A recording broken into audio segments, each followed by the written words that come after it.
This is the Earful Tower podcast. My name is Oliver G, and I'm sitting with David Lebovitz. Hello. Hello, and I keep wanting to call you Olivier. You did in the email. Oh, I did? Yeah. Okay, well, that's a compliment because you're on your way to... Are you French yet? No, okay. not yet. Parisian. You're pretty French. Yeah. You're Look at my top today. I've got the marinière, the stripy top that I picked up in Deauville. That's as French as it gets, isn't it? I guess so. I bought one of those sweaters, but I can't wear wool.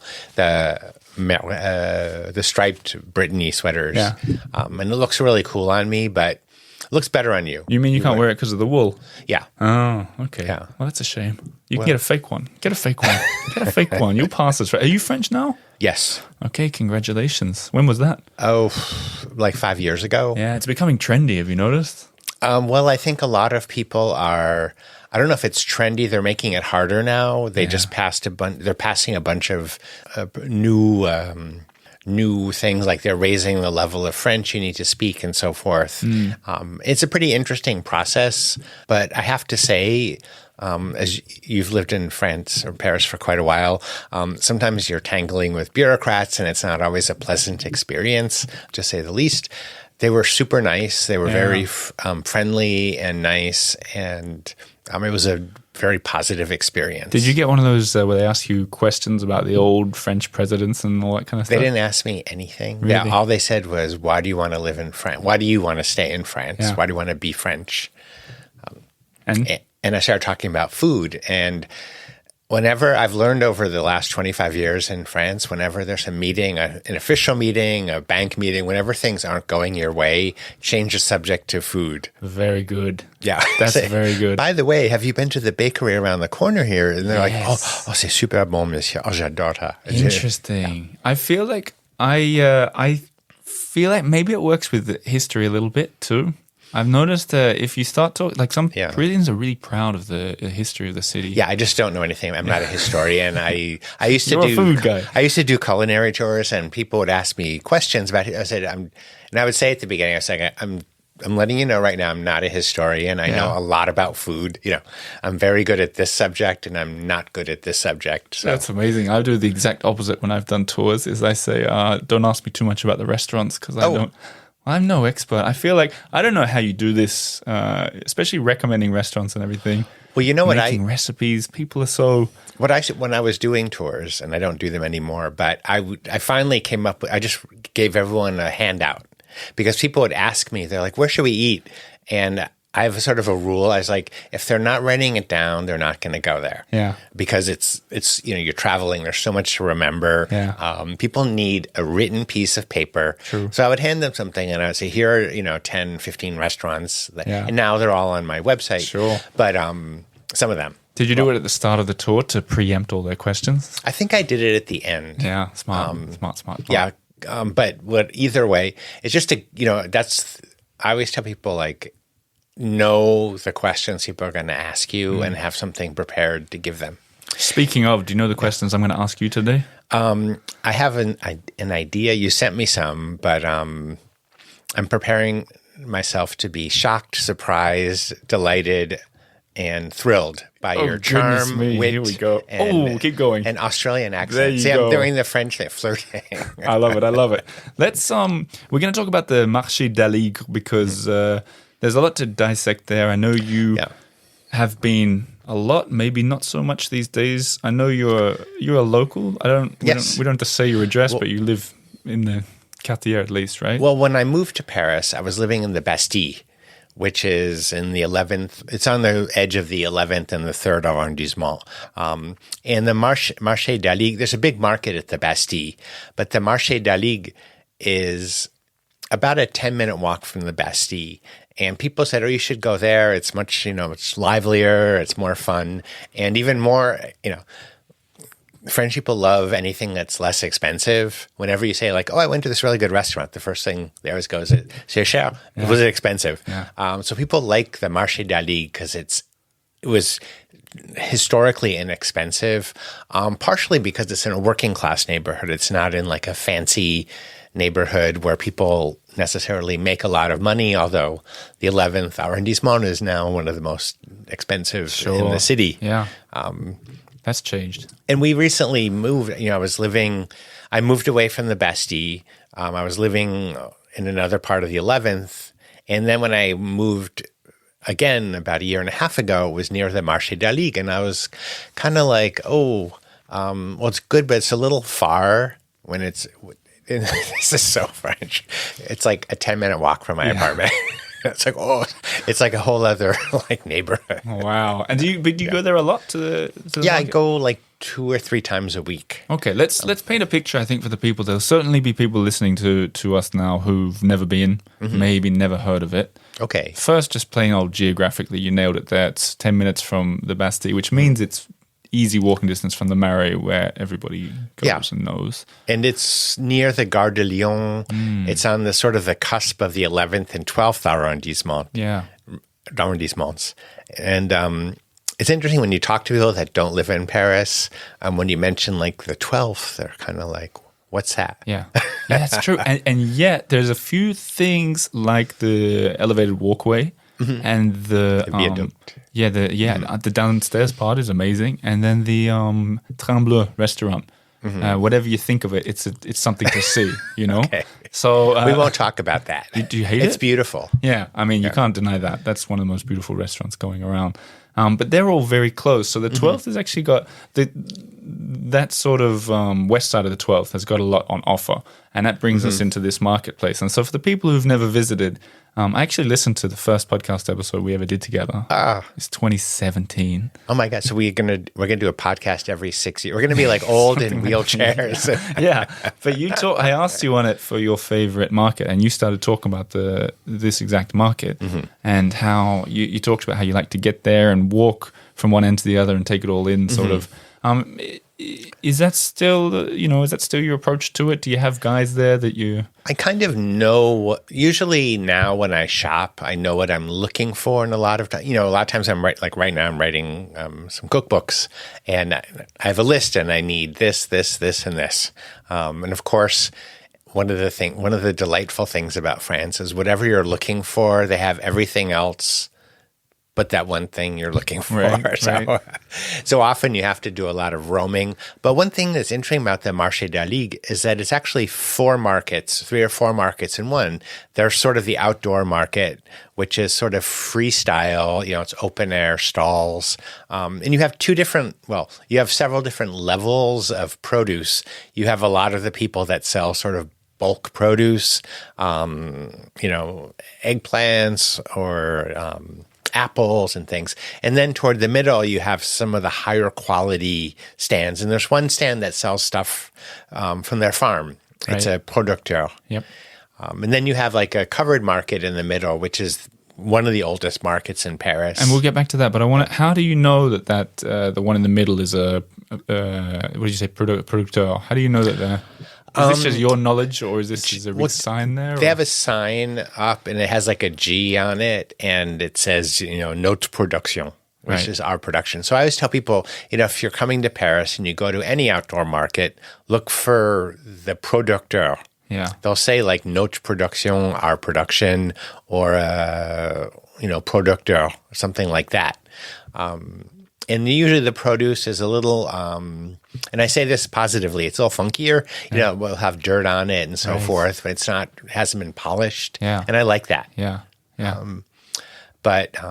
So I kind of look for that kind of produce now because I'm more discerning as as we look at our food, what's in our food, how it's raised, where it's from.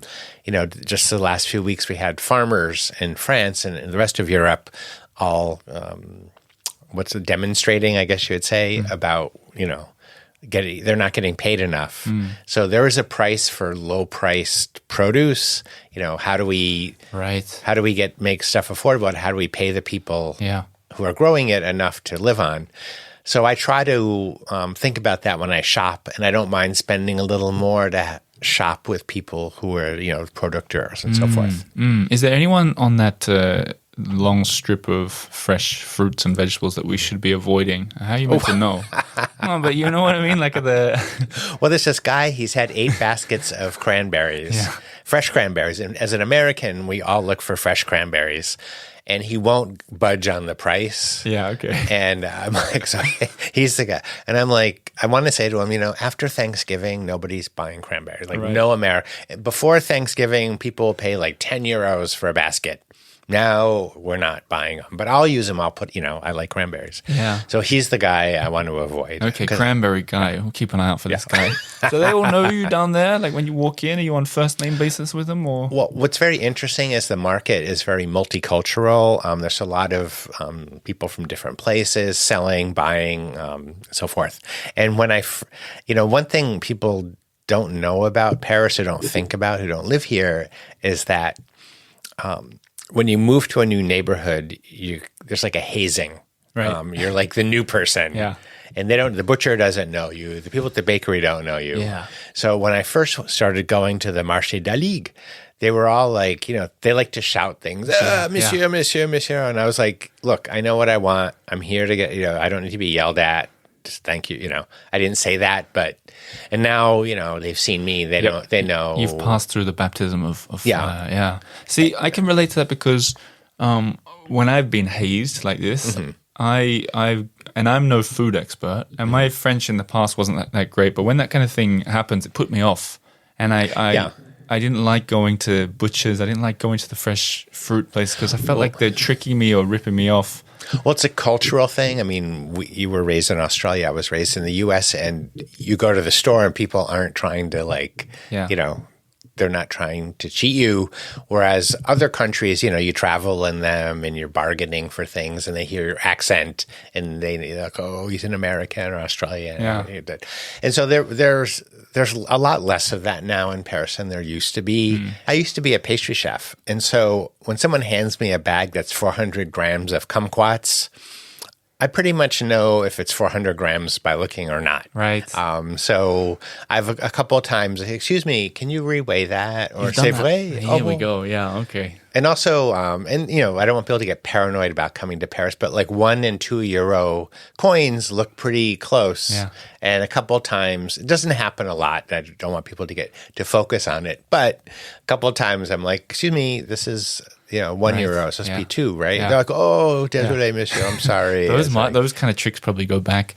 That's the tale as old as time all over the world, I bet, in the marketplaces. Yeah. It doesn't happen at only that market. No, so. Right. Yeah, fair enough. I've noticed, you said I was reading about the market, and because it was when the Gare de Lyon, which connects to the south of France, when that was built or expanded or something, a lot of North African people who lived in the south of France made the move to Paris, and that was apparently a big reason why there's so many North African. Yeah, it still is. In spite of the fact that the neighborhood's gentrified quite a bit, there's still a very heavy presence of North Africans.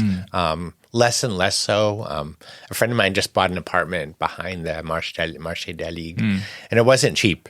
So the neighborhood's changing. But it's true, a lot of, France, there's a lot of North Africans in general. But that market there is a North African feel to it. But it's also, I think, it's also changed. A lot of people, going to the market here, like my neighbors, we lived close to the Marché d'Aligre, and my neighbors are sort of older French people, and they go to the Bastille market because it's more traditional. Right. They like it. Really?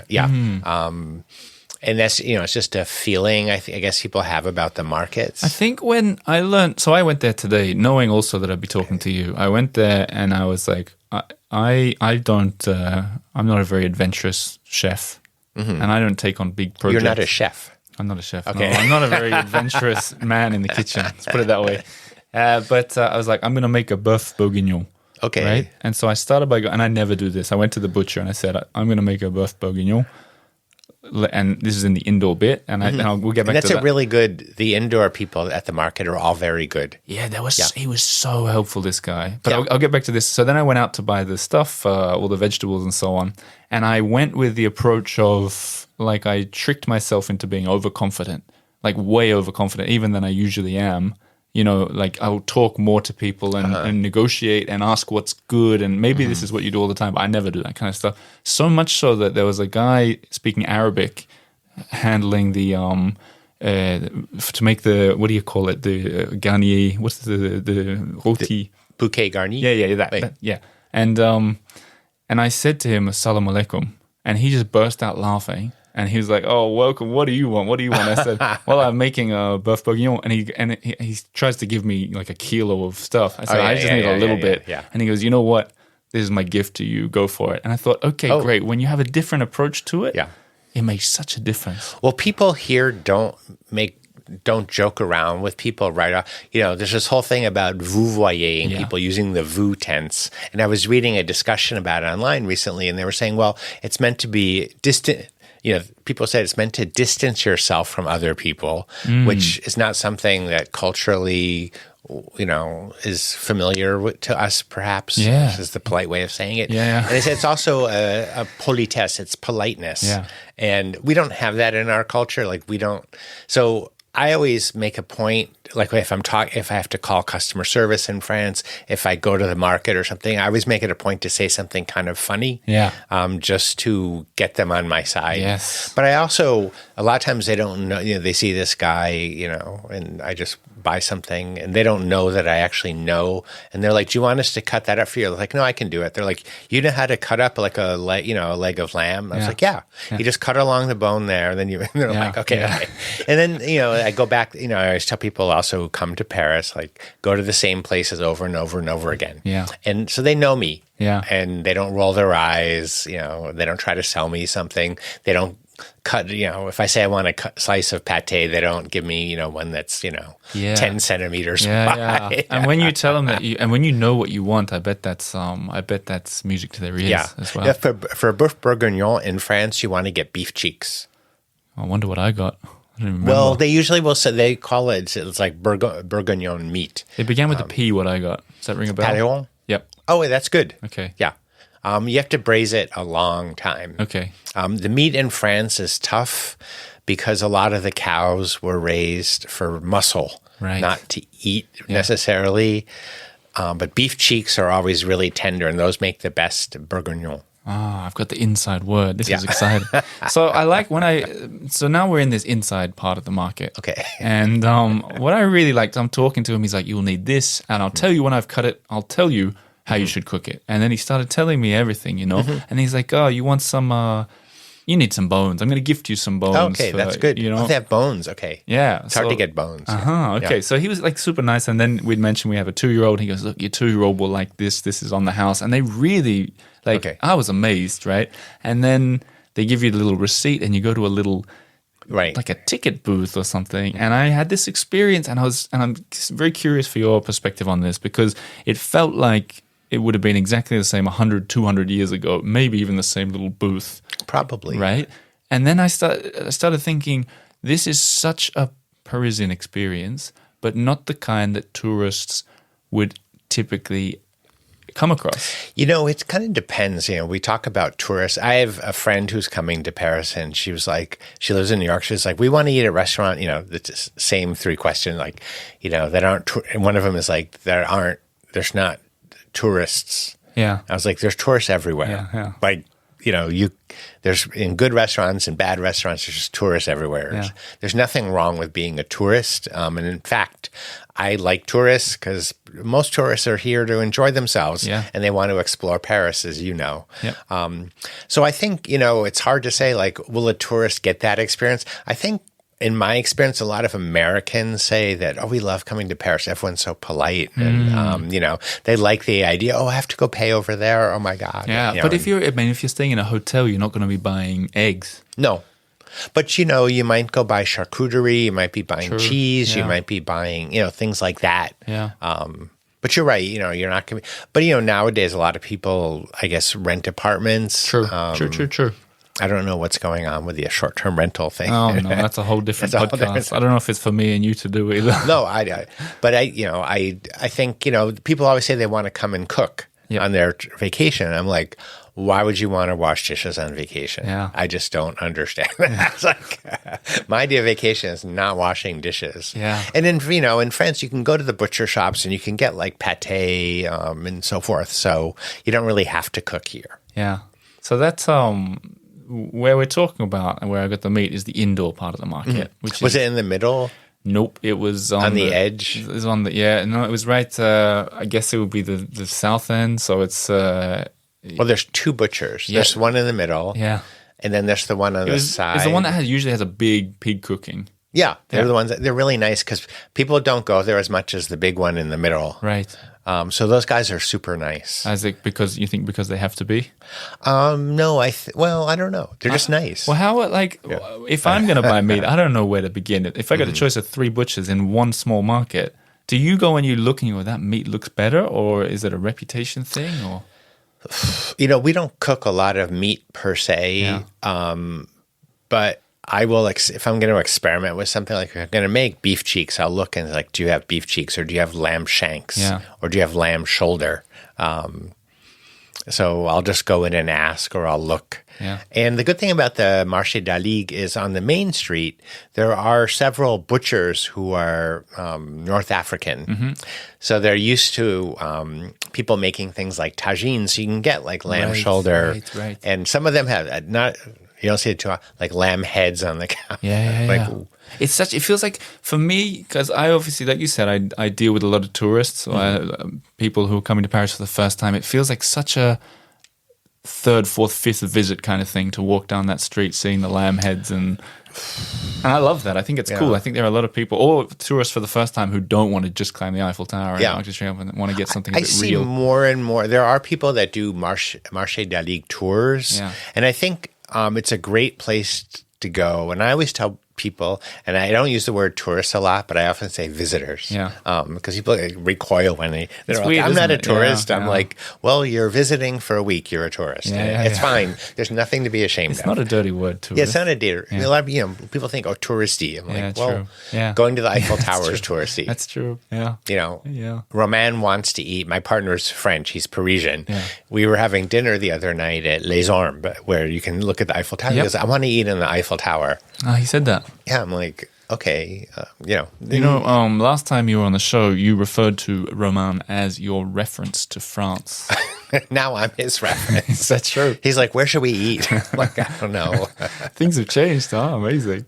Well, he didn't grow up, he grew up in a family of artists and so forth. Right. So, and also, French people, a lot of Americans come to France or whatever. I'm just throwing my fellow Americans. I'm throwing you all under the bus. That's all right. People come here and they want to go to like 7 different cheese shops, or they go, this place won the baguette of the year and it's up in the 20th. Yep. Don't you go there and get your baguette? I'm like, no, we go to the place on the corner because they know us, and it's on the corner. So, so I sort of frame things to that, but like my partner Romain, he's really French. Yeah. And actually, going back to the Marché d'Aligre, when we first started going, when we moved over there, I made him come with me. Right. Because, first of all, everybody loves him, like whenever he talks to people. Number 2, he doesn't take any, like if someone's trying to, like, he'll call people out on things. And that's awesome. He's great. Once we had a bureaucratic thing and he yelled at everybody. I was like, can you start again? I want to videotape this and put it on YouTube. That's so nice to have. So I'm in a position where I'm Australian. My wife is Swedish, so I don't have that. You're living in the wrong country. Yeah, I don't have that anchor that I can hand the phone over to and be like, "Can you fix this?" That's nice. If you went to that restaurant in the middle of the Eiffel Tower, I have been there twice. Do a lot of visitors to Paris come over and say hello to you? I've only been there twice, and it was a long time ago. No one's ever said hello to me. But I know you get recognized in the street. Sometimes. I know, because people tell me that they've seen you and they're too intimidated to come and stop you and say hello in the market. There's also not the food part, but there's the antique part of the market. Yes, which I love. Yeah, I'm kind of fascinated by this. Yeah. And I purposely walked through that market on the way back from the creche when I dropped my son off, because sometimes there's action happening there as well. Oh, yeah. What action have you seen? Well, if you look, I had a partner who had a antique store, so a mid-century modern store in California. So I sort of know the business pretty well, and you can see people. You can see who are the dealers who are shopping. Yeah. You can see I'll never forget once I found this big mortar and pestle. It was beautiful, this older one, and it had like a little hairline crack. And I was trying to, I was like, should I buy it? I have to carry it home, blah, blah, blah. And it wasn't that expensive. And as soon as I took my hand off it, this guy who was on the phone grabbed it. Yeah. And he had a client who wanted, Really? And this serious, is, for the listeners who are talking, like, this market is not like full of chic people. There's not, No. It's Rather, it's not like the big flea markets in the north or the south of the Paris. But I've gotten amazing stuff there, and you have to dig. Yeah, because there's a lot of junk, and I mean junk, as in VHS. There's a lot of junk. So, but there's like this one guy right at the beginning, and he has all this beautiful old cookware, and he always has something really. Like several things that are beautiful, and then there's another fellow who has a bunch of like molds and stuff, and I'm like, wow, these are beautiful, and I just don't, You know what? The thing that can't buy everything. No, I get you. I see on social media you do buy a lot of you get a lot of stuff from these places like cookware. Well, I kind of have a thing now where I'll only buy something that's €1. Oh yeah, that's a good idea. Well, I've seen the action that I've seen there that I'm fascinated by it. I watch it the same way I watch, when they're doing that cup scam near the Eiffel Tower. Sometimes guys come out and they unload a bunch of stuff, and there are like 20 like pretty serious looking buyers that rush in and grab the stuff. And I have theories that maybe I don't even dare say my theories, but like maybe that stuff is hot. They put it down there and people go for it. I'm like, why is suddenly there's this one interest in this one guy? Well, it's funny because I had the same question the other day. We were there, and what happens is somebody comes up and they put all these things out on like a bench. Yeah. And I always go look, and it's like old sunglasses and like a VHS tape that doesn't work. Yeah, old batteries. And then all these guys are hanging around looking at everything and evaluating it and discussing it. And I'm like, are they going to buy that stuff? It's all kind of garbage. Yeah. So I don't understand that. But I think also it's a cultural thing. A lot of people who are of Arabic descent, which I am as well, so this is nothing new.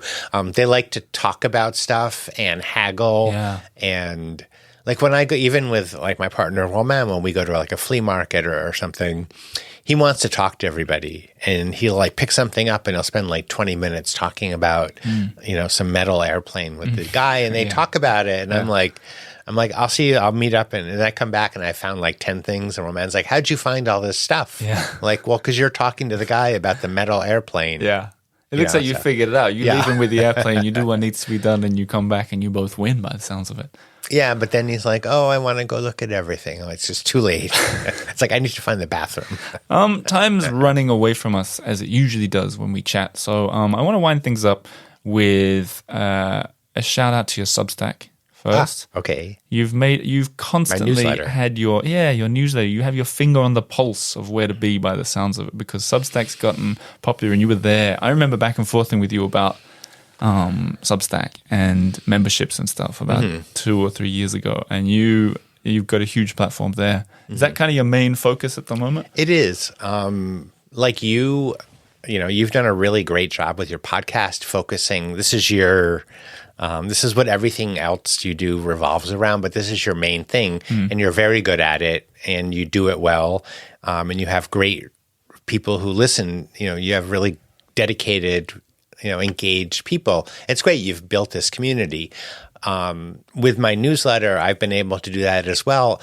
Unlike the internet, like I had a website, a blog, davidlebovitz.com, which was great. I had it for 20 years, but anybody can just stop by. Yeah. So you can't really put personal stories up. Sure. And also as we've all seen with social media, anybody can say anything. And I was just seeing this guy who does comedy. He read like comments. He had someone read comments aloud that people have left, and people are like, "You're an asshat," and they leave like a little party like icon or emoji. He's like, "What does that mean?" Like the party emoji. But the newsletter is like a safe space where the people who are reading want to be there, and yet it's public. Like the old newsletters that just were in people's inboxes, this is kind of a little bit more of a public platform. Well, the good thing about Substack is you can have a paid section and a free section. So and their whole, the Substack philosophy is to put your best content for free and then have special content for people who want more, who want to pay for more. And it's interesting because in this world we live in, people are used to free. But, the newspaper, like the New York Times needs, they hire people. I'm not the New York Times, but the media, it costs money to do a podcast. Sure. I've got the same. I'm the same. The podcast has always been free. It's the same thing, like it. But then you put extra stuff behind a paywall, and so it is paywall. Ugly word. It is. We need another one. Yeah, we got to fix tourist and paywall, but that's for another chat. But so people finding your newsletter. Let's say someone's listening and they're thinking, I like this David guy.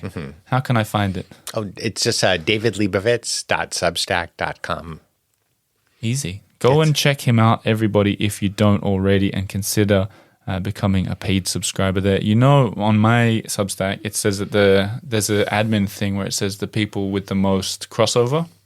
So you're the number one. So me and you. I never look at that stuff. You should check it out. So there's more people, out of all the people that follow me, it's most likely they follow you as anybody else. So there you go. We've got a crossover. Well, it's interesting because, once I looked at, there's actually a place where you can see why people unsubscribe. Yeah. And they leave like a comment. Yeah. And I don't usually look at that. I didn't even know this existed. And one of the reasons someone left was they said, too much insider information. Yeah. I was like, well, one of the reasons I started like my blog in the first place was to give people insider information about Paris. Somebody thought that was too much. Man, I've got that's a dangerous place of the internet to hang on, where people are leaving those kind of comments. I had recently on the same day a comment saying, "This guy shares too many places that you can't get to." As in, like, he goes into a building that's closed to the public and then talks about, we can't go there. What's this about? And on the same day, someone said, you share too many typical touristy things. Go off the track a little bit. And I was like, wow, how do you win? There's no winning. Well, I had a recipe on my blog years ago, and it was a caramels recipe to make caramels. And half the people, they said, ours came out too firm. They were too hard. And the other half were like, ours were too soft. And mine was too soft. What did I do wrong? Everyone's like, so I finally took the recipe down because I was like, people can't make it. Yeah. And I was like, well, okay. I wanted to get all those people in the same room and go, okay, it can't be the recipe because, if everyone said they were all too soft, I would understand. Or they said too hard. But I was like, you guys need to get your story straight. Then we'll figure this out. Maybe it just all boils down to how people react to things, People that have a different, we don't all see the same. Well, recipes, often people make a mistake. They forget an ingredient, and there's also bad recipes out there,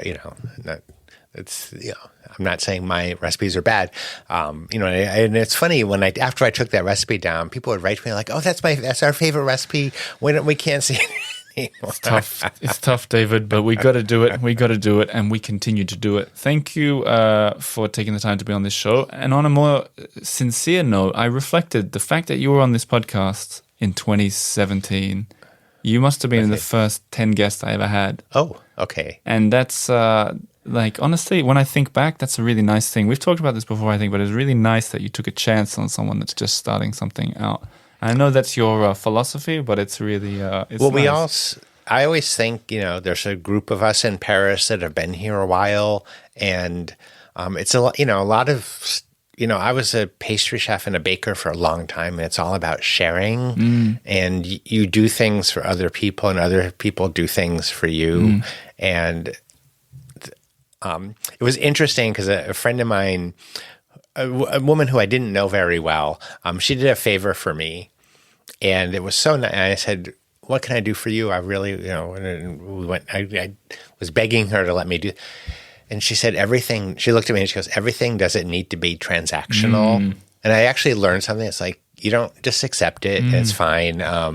It's not like, what am I going to get? What can I give you for helping me? And it was very nice, It's like, I was like, thank you. And I learned a lot from that. So, I think it's good that there's a group of us in Paris and we all do different things. Like, I have a podcast, but it's not anywhere near as, dynamic is yours. I guess that's a good Right, word. right. No, you have a lot. You've been doing it. You're the number one podcast in Paris, I believe. And I'm like number 87. Yeah. And that's fine. It's great though that because you do a really good job with it.